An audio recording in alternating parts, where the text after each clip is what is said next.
गौरव सिंघल एक बेहद ही होनहार लड़का था जो कि साउथ दिल्ली में अपने परिवार के साथ रहता था। लगभग 3 साल पहले गौरव ने अपने दम पर अपना खुद का एक जिम स्टार्ट किया था और उसने अपनी सारी सेविंग्स लगा दी थी इस जिम में। और उसका ये जिम उसकी मेहनत के दम पर अच्छा खासा ग्रो भी हो गया था। इतना अच्छा कि गौरव ना सिर्फ अब अपने बल्कि अपने पूरे परिवार के सभी सपने पूरे कर सकता था। 6 मार्च 2023 ये वो तारीख थी जिस दिन गौरव की शादी तय हुई थी। गौरव बहुत खुश था अपनी शादी को लेके। इवन तो it was an arranged marriage, Gaurav अपनी शादी की सभी तैयारियां अपने हाथों से कर रहा था। वो बहुत सारे पटाखे भी खरीद कर लाया था ताकि फेरों के बाद चला सके। लेकिन अफसोस ऐसा हो ना सका क्योंकि भगवान को गौरव के लिए कुछ और ही मंजूर था। और अपनी शादी से कुछ ही घंटों पहले गौरव की बड़ी ही बेरहमी से हत्या कर दी गई। और जिस घर में अब तक सब लोग खुशियों में डूबे हुए थे, डीजे पर डांस कर रहे थे, उस घर में अब मातम पसर चुका था। और इन सब का जिम्मेदार कोई और नहीं बल्कि इसी घर का ही एक सदस्य था जो कि पिछले कई महीनों से गौरव को ख़त्म करने की साजिशें बना रहा था। तो चलिए शुरू से जानते हैं इस दर्दनाक वारदात की दास्तां को। गौरव सिंघल अपने घर का बड़ा बेटा था। उसके परिवार में उसके माँ बाप के अलावा एक और छोटा भाई भी था। गौरव के पिता काफ़ी पैसे वाले थे और दिल्ली में उनके काफ़ी सारे फ्लैट्स थे और उन्हें हर महीने इन सभी फ्लैट से किराया आता था और वो सब लोग एक अच्छी ज़िंदगी जी रहे थे। लेकिन बाहर से जितनी परफेक्ट ये फैमिली देखने वालों को लगती थी वैसा था नहीं। खैर, गौरव का भी जिम का बिजनेस काफ़ी अच्छा चल रहा था और वो अब 29 साल का हो चुका था। तो उसकी माँ ने फरवरी 2023 अपनी पसंद की एक लड़की से गौरव की सगाई करवा दी थी और वो जल्द से जल्द अपने बेटे की शादी होते हुए देखना चाहती थी। इसीलिए उन्होंने सगाई के ठीक 1 महीने के बाद गौरव की शादी की तारीख भी फिक्स कर दी थी। और अब बस उन्हें जल्दी से गौरव के सर पर सेहरा सजा देखना था और जल्द ही उनका ये इंतज़ार ख़त्म भी होने वाला था।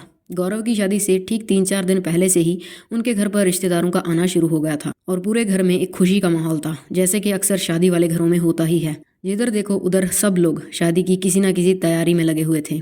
शादी से ठीक एक शाम पहले गौरव के घर संगीत की रस्म रखी गई थी जिसमें सभी परिवार के लोग और रिश्तेदार खुशी में नाचने में व्यस्त थे और गौरव भी उन्हीं के साथ डीजे पर डांस करता हुआ दिख रहा था। पर इसी बीच लगभग रात के 8 बजे के आसपास गौरव के पास एक फ़ोन आता है और ये फ़ोन गौरव के पिता रंगलाल का था।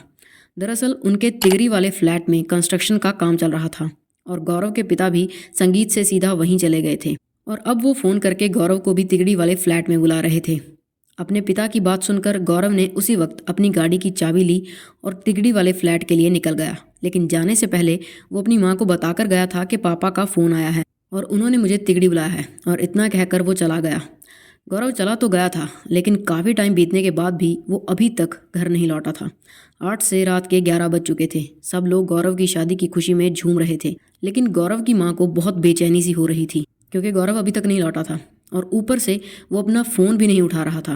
लेकिन फिर भी गौरव की माँ कुछ देर और इंतज़ार करती है। 11 से 12 बज चुके थे। कैलेंडर की तारीख भी चेंज हो चुकी थी और गौरव की शादी का दिन शुरू हो चुका था, लेकिन गौरव का कहीं कुछ अता पता नहीं था। जिसके बाद उसकी माँ अपने छोटे बेटे और उसके कुछ दोस्तों को ये सारी बातें बताती हैं कि गौरव काफ़ी देर से गायब है और अपना फ़ोन भी नहीं उठा रहा और उन्हें अपने तिगड़ी वाले फ्लैट पर जाकर एक बार चेक करने के लिए कहती हैं, जो कि उनके घर से ठीक 3 किलोमीटर की दूरी पर था।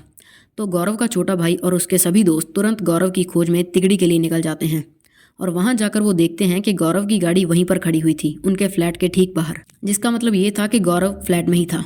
लेकिन जैसे ही वो लोग गौरव को आवाज़ें लगाते लगाते फ्लैट के अंदर दाखिल होते हैं तो उनके होश उड़ जाते हैं क्योंकि जिस गौरव भैया को ढूंढते हुए वो लोग यहाँ आए थे वो नीचे फर्श पर खून से लथपथ बहुत ही बुरी हालत में पड़े हुए थे। फर्श पर चारों तरफ खून ही खून था और गौरव के चेहरे और छाती की हालत तो बिल्कुल भी देखने लायक नहीं थी, मानो किसी ने दर्जनों सरिये उसके चेहरे और छाती में आर पार किए हों। तो फिर भी वो सभी लड़के हिम्मत करके किसी न किसी तरह से गौरव के भाई को संभालते हैं, जो कि अपने भाई को ऐसी हालत में देखकर बहुत ही ज़्यादा घबरा चुका था। और साथ ही वो लोग गौरव को भी उठाकर पास ही के हॉस्पिटल में लेकर जाते हैं। लेकिन अब तक बहुत देर हो चुकी थी। गौरव तो काफ़ी टाइम पहले ही दम तोड़ चुका था और क्योंकि ये एक नेचुरल डेथ नहीं थी तो डॉक्टर्स ने भी पुलिस को तुरंत इस केस के बारे में इन्फॉर्म कर दिया। वहीं परिवार के लोगों का भी रो रो कर अब बुरा हाल हो चुका था। तो पुलिस तुरंत मौके पर पहुंचती है और इस केस की इन्वेस्टिगेशन वो सबसे पहले उस तिगड़ी वाले फ्लैट से ही शुरू करती है जहां से गौरव की बॉडी मिली थी। पुलिस उस घर को अच्छे से सर्च करती है और इस सर्च के दौरान उन्हें वो वेपन्स मिल जाते हैं जिनसे गौरव की हत्या की गई थी। और ये वेपन्स में एक टूटी हुई कैंची का एक हिस्सा था और कुछ खून से भीगी हुई रॉड्स थी। और इसी के साथ जब पुलिस फ्लैट के बाहर की साइड लगा सीसीटीवी कैमरा चेक करती है तो उन्हें देखने को मिलता है कि जैसे ही गौरव घर में दाखिल हुआ उसके पीछे पीछे 4 और लोग घर में दाखिल हो गए, जिनके हाथ में वही रॉड्स थी जो कि उन्हें सर्च में खून से भीगी हुई मिली थी। और इन चारों लोगों के चेहरों पर नकाब पहने हुए थे। और कुछ देर के बाद ये चारों लोग घर से बाहर भी जाते हुए नजर आ रहे थे। लेकिन इस बार ये लोग 4 नहीं बल्कि 5 लोग थे। इनके साथ एक और शख्स था जिसने कि अपने हाथ में एक बड़ा सा बैग पकड़ा हुआ था। लेकिन इस 5वें शख्स की शक्ल साफ साफ नजर आ रही थी। तो जब ये फुटेज पुलिस गौरव के घर वालों को दिखाती है तो उनके पैरों तले से तो ज़मीन ही खिसक जाती है, क्योंकि फुटेज में दिख रहा ये 5वां शख्स कोई और नहीं बल्कि गौरव का बाप रंगलाल ही था। जिसका मतलब ये था कि गौरव के कत्ल में उसका खुद का सगा बाप भी शामिल था। और ये वाकई में एक चौंका देने वाली बात थी। तो इस बात का पता चलते ही पुलिस गौरव के घर वालों से उसके पिता के बारे में पूछती है कि फिलहाल अभी रंगलाल कहाँ है। बट टू देयर सरप्राइज किसी को भी नहीं पता था कि रंगलाल इस वक्त कहाँ था। और जब पुलिस उसे कॉल करने की कोशिश करती है तो उसका फ़ोन तो लग रहा था लेकिन वो फ़ोन उठा नहीं रहा था। जिसके बाद पुलिस बिना और वक्त गवाए रंगलाल के फ़ोन को ट्रैकिंग पर डाल देती है और कुछ ही देर में उन्हें रंगलाल की लोकेशन का पता चल जाता है। And according to his phone location वो फ़िलहाल दिल्ली से जयपुर जाने वाली ट्रेन में था। और ये पता चलते ही पुलिस तुरंत जयपुर पुलिस को अलर्ट कर देती है। और जैसे ही रंगलाल जयपुर रेलवे स्टेशन पर उतरता है उसे राजस्थान पुलिस वहीं पर अरेस्ट कर लेती है और तुरंत उसे दिल्ली पुलिस के हवाले कर दिया जाता है। अब फाइनली रंगलाल पुलिस के शिकंजे में था और साथ ही उसके पास से पुलिस को वो बैग भी मिल गया।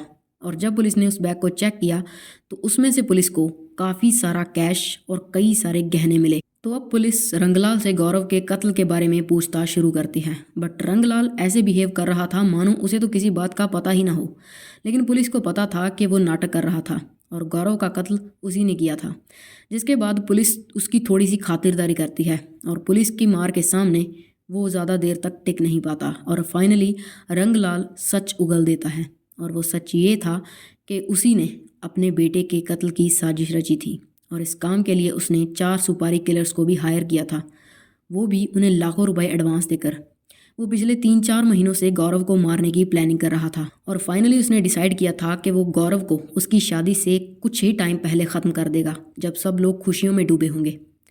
जिसके बाद उसने की रात गौरव को बहाने से अपने तिगड़ी वाले फ्लैट पर बुलाया और फिर उन 4 सुपारी किलर्स के साथ मिलकर बड़ी ही बेरहमी से अपने बेटे का अपने ही हाथों से कत्ल कर दिया और फिर अपने ही घर से अपना सारा सोना और कैश लेकर फरार हो गया। लेकिन सवाल यहाँ पर यह था कि आखिर उसने ऐसा किया क्यों? अपने ही सगे बेटे का कत्ल आखिर एक बाप कैसे कर सकता था?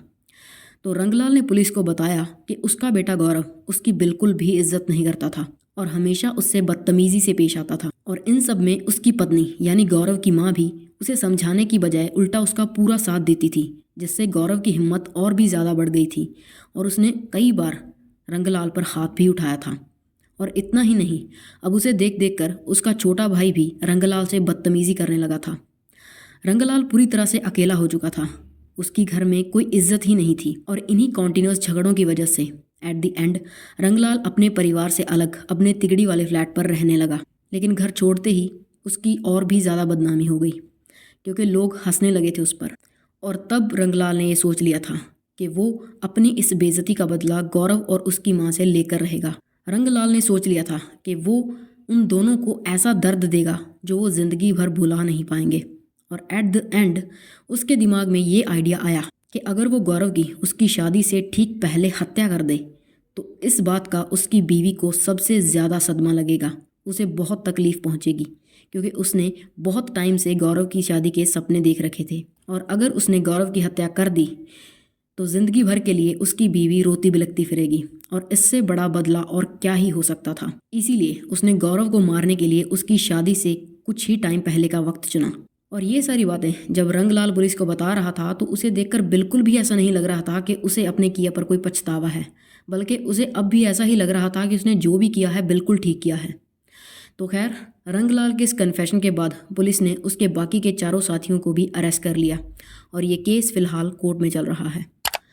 So yeah, this was our today's case. If you find this video informative, please drop a like and do check out this video popping on the screen, and don't forget to subscribe this channel. फिर मिलेंगे.